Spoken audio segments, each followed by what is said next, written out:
What's up, guys? Welcome to another Terado on Toys. If you're new here, welcome to the channel, and to those who have been here before, welcome back and thank you for returning. Now, as you can tell from the title and the thumbnail, we've got Bandai's Sotsu Galleria Castle in the Sky robot and Muska figure pack. Now, if you're not familiar with these characters, they're from a classic Studio Ghibli film from the mid-80s called LAPUTA, Castle in the Sky, which is one of my favorites. And yeah, so before we move any further, as always, if you like this video, want to support the channel, hit like, comment, subscribe, all that good jazz. And I gotta give a shout out right off the bat to Akikore, the seller on eBay, because they left a nice little note with the package as well as this cute little origami crane. And I'll tell you, man, this is like next level. Like, I've gotten packages where the sellers leave a nice sticker for their brand and all. Like this, I like this. I appreciate this, and I'm probably gonna hold on to this for quite some, especially this little guy. This is so cute. But anyway, yeah. So this is my now most expensive purchase, beating my $200 1/6 scale Star Toys Police Story Jackie Chan. And this shipped from Japan, and this is like, I don't want to say a rare item, but it is like a high quality collectible.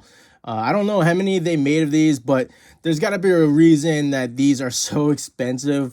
Besides, you know, people being what do you call them? I'm drawing a blank. Scalpers, right? We got the scalpers out there, of course, but yeah, there's got to be other reasons why this is so expensive, and I think it's because of its rarity.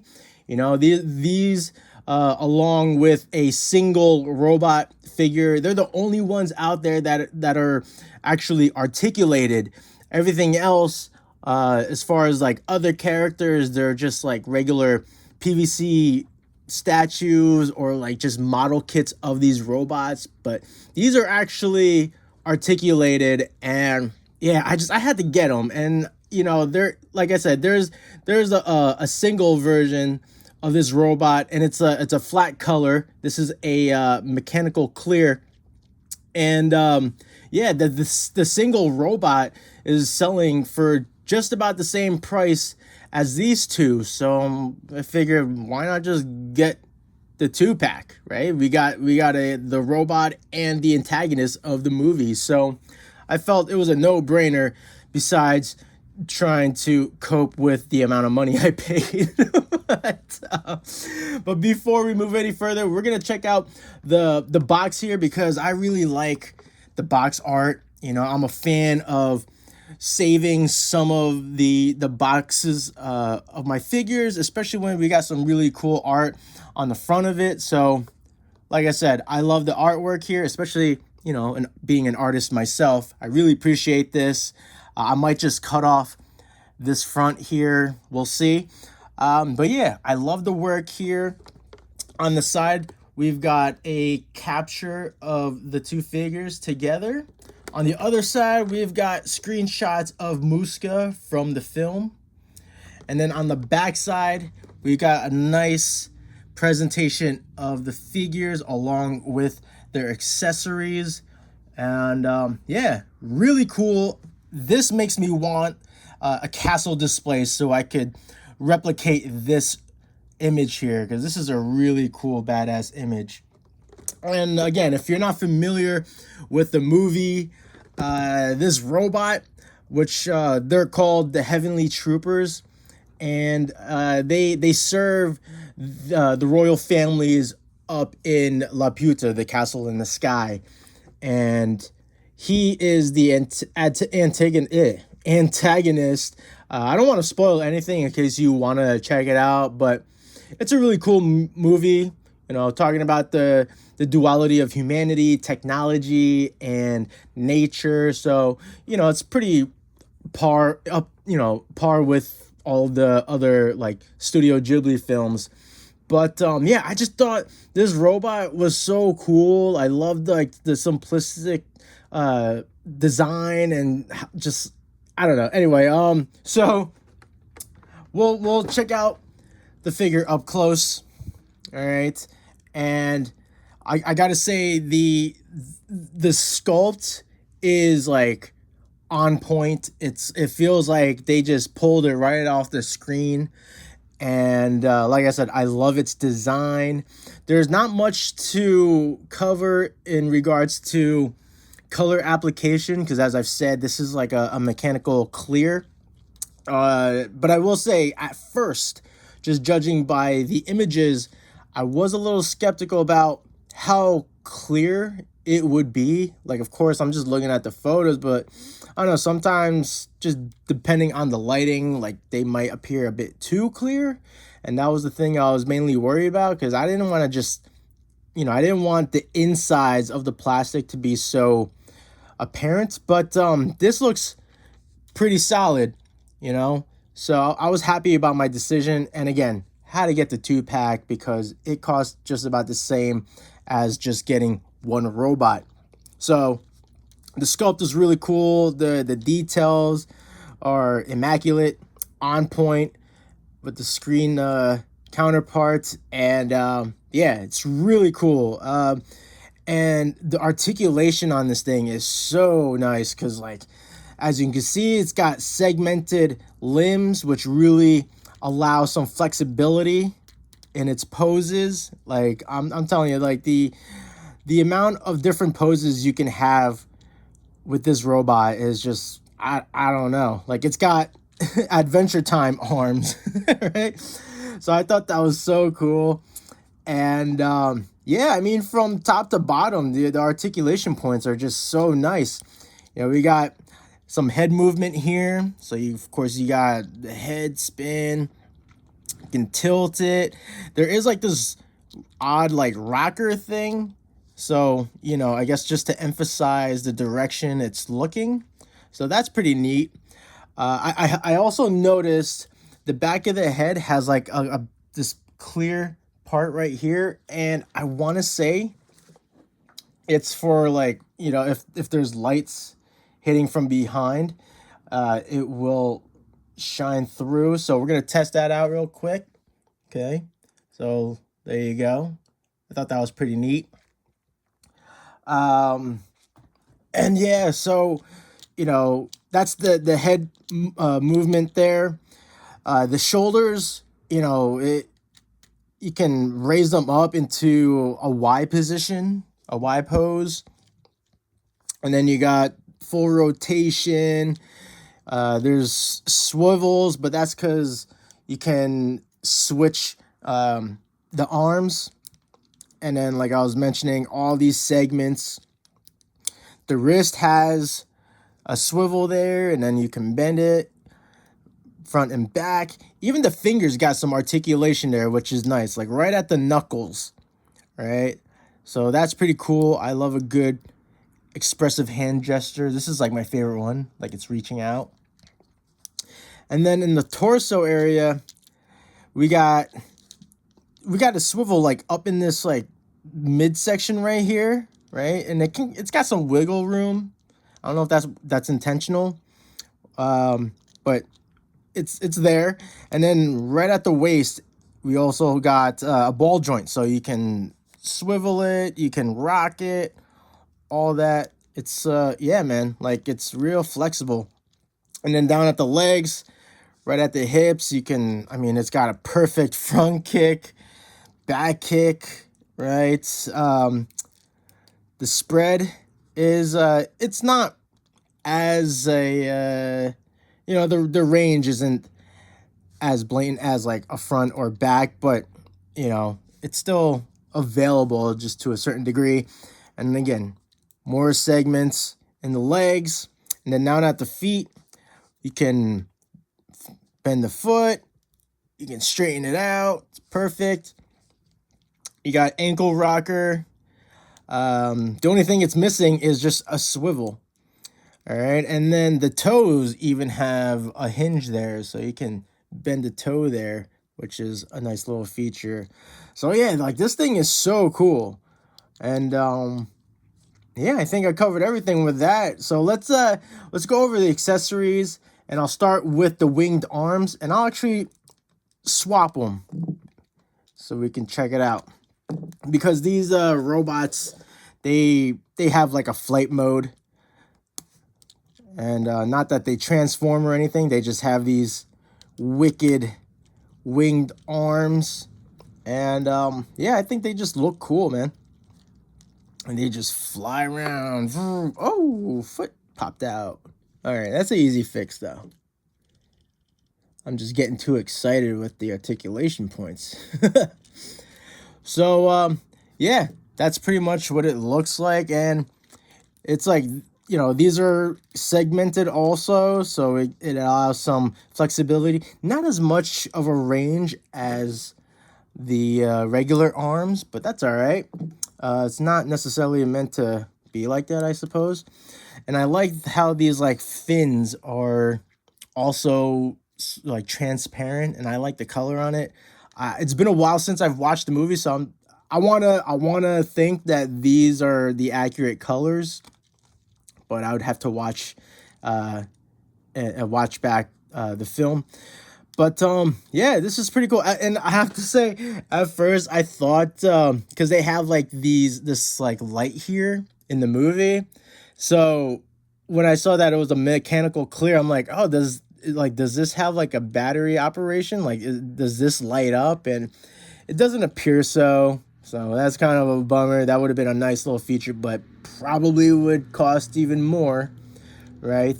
So that's the winged arms. And then the last thing he comes with is a charger plug thingy. Like, these are like wired to its station, and this inserts into the backside, which, by the way, has a nice like insignia there. I guess that's like a royal family insignia. But this flaps, the flap opens there. We got a nice bit of detail inside, which is cool. And it just plugs right in. Right? So that's how that works. And yeah, if you want it in flight mode, he comes with a stand, and it attached into the midsection here, like that. And yeah, you just have them fly around. Oop, pretty cool. I also want to point out with the stand, let's see if I can get this thing out. There you go. Oh, sorry, Muska. Am I the only one that apologizes to their figures when they fall over? Like, it just happens naturally. So the thing I want to point out with the stand is this cool design. It matches the backside of the robot. And I don't know, there's something about this that just reminds me of Stargate, right? I mean, just 'cause, you know, it's the ring, but something about these designs just make me think of Stargate. But it's pretty cool. So moving onward to the bad guy, Muska. All right, he's a little guy, and I gotta say, I'm really impressed with the amount of articulation points that he has. It's like pretty on par with like a standard 6-inch figure. You know, like his head's on a little ball joint. Now, it's not much in terms of its range, but you know, you can wiggle it, get a bit of a head tilt. As far as looking up and down, there's no room. Like, there is no range there. And then in the arms, he's got, oh geez, okay, I gotta be okay. I'm getting too excited here. You can clearly, they're on ball joints. You can get a full rotation in the shoulder. There is a cut here, so you can swivel the arm. Now I find it interesting the way they sculpted the arms to allow a bend at the elbow, but you know, it looks nice. It's got a nice range there, but it does look a bit funky when it's straightened out, right? Because you got that groove. But at the waist, now you can't see it because the coat flaps are covering it. And the nice thing about this coat, even though it's sort of in the way, it's a little flexible, right? So it does allow some range in the legs, right? So you can capture a nice running pose, right? There is a waist swivel underneath, so that's nice, but there's no crunch, of course. So we covered the legs. Oh, and then because of the coattails, like you can't spread them that far. As you saw earlier, we got the knee bend. It's pretty, it's like a 90-degree almost. And then at the feet, all you got are swivels. All right, you can't point them out. You can bend them. Obviously, no toe hinge, but still, this is pretty neat for its scale. Like I'm always fascinated by minifigures, especially when they're as articulated as this little guy. And the accessories he comes with is a right hand that with a mini journal. He carries this around throughout the film, and it kind of like it's got like all the lore of the people, like the people in the castle in the sky, like the history, like they got like this secret language that unlocks like magic spells and stuff. So that's what that is. And then we got another right hand holding a revolver. All right. And then we have a pair of open hands. Great for like panicking poses, right? If he's being chased by the robot. And then last but not least, an extra head sculpt with an expressive, like he's like panicking, it looks like, or like screaming. So yeah, that's pretty much it with these two. So like I said, like they're expensive. The one thing I'll admit is that come on, is that I did not. So I'm pretty bad at reading everything, especially the details of items that I purchase. So I did not read the size, like the scale of these figures, and I wish I had, because I was quite surprised when they arrived, because I thought the robot was going to be, at least somewhere between 5 and 6 inches, and as you see him in hand, he's not, right? Same thing with Muska. Like I knew Muska was going to be small, right? And that's another thing I would have to confirm is like if the size difference is accurate to the movie. I feel like the robots would be actually bigger in scale, but it's still pretty cool that they come together. Get your head out of the gutter. But yeah, I was just a bit surprised when they arrived. I'm like, oh, they're a lot smaller than I was anticipating, but still very cool. So to wrap this up, we'll do a fun little, no pun intended, but we'll do a fun toy figure. Why am I stumbling over my words? We're gonna do a figure size comparison, and to really have fun with it, we're gonna bring in a Lego of Peter Venkman. We're gonna put Mighty Max right next to him. If I can get him to stand. Okay. Next we got Jada Toyz Mega Man. And I was gonna throw in one more, but I think you got the point there. And yeah, so that is pretty much it. I believe I covered everything. So if you're the type of collector that likes to get their hands on rare items, perhaps this might be up your alley. I would say if you're a big Studio Ghibli fan, and perhaps you do enjoy the Castle in the Sky movie, this might be worth it to you. I don't know, but just know that it might hurt your wallet for sure. Like I had to do a bit of coping while this was on its way. But the way I got over it was just like, hey, this is kind of like a rare item. It's a collectible for sure. I love the movie. I think the robots are really cool. And the fact that it comes with Muska is a win. So that's all I got for you guys. So once again, if you enjoyed the video, you want to support the channel, go ahead, hit like, comment, subscribe, ring the bell for new uploads, and hopefully I will catch you on the next one. Stay young, keep enjoying your toys, and I'll catch you later. Peace out.